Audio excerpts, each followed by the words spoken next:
देवलोक में एक महत्वपूर्ण निर्णय किया गया।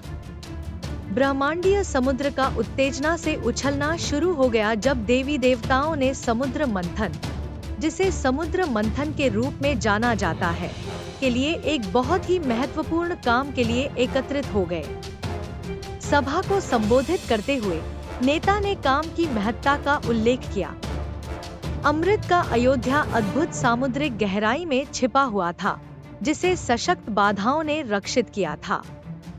इस अमृत को प्राप्त करने के लिए उन्हें समुद्र मंथन में शामिल होना चाहिए। काम की गंभीरता को स्वीकार करते हुए एक गंभीर आकार आगे बढ़ा, एकता की आवश्यकता को बल दिया। यमलोक से बंधुओं के साथ एक गठबंधन का सुझाव किया गया, सहयोग के लिए स्थापना की गई। तैयारियां शुरू हुई जब देवताओं और राक्षसों ने अपनी तैयारियों को पूरा किया। पर्वत मंदार को चरण के रूप में चुना गया, जबकि वासुकी, नागराज, रस्सी के रूप में अपने आप को पेश करते हुए। ब्रह्मांडीय समुद्र के किनारे पर सभा ने वासुकी को पकड़ा और एक गूंजती गरज के साथ वे मंथन की शुरुआत की। पहाड़ पलटने लगा, पृथ्वी को कंपा रहा था और नीचे के पानी को हलचलाया गया।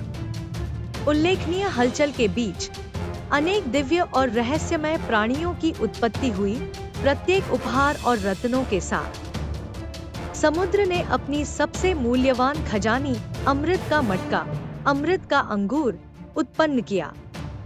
हालांकि लालच स्थिति को धुंधला रहा जब राक्षसों ने मटका को दक्षिण से पकड़ा, साझा करने से इनकार कर दिया।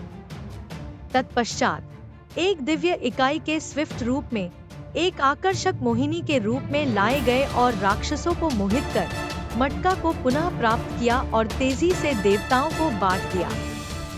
देवताओं ने अमृत का भोजन किया, उनके रूपों को नवीन ऊर्जा और ताजगी से प्रवाहित किया।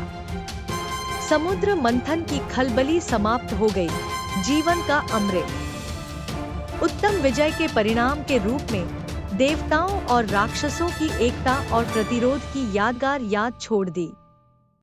चरम संदेश के रूप में ब्रह्मांडीय प्राणियों का प्रसार हुआ, उनकी जीत की गरज ब्रह्मांड के सारे कोनों में गूंज उठी, सहयोग और धर्म की शक्ति का प्रमाण देते हुए।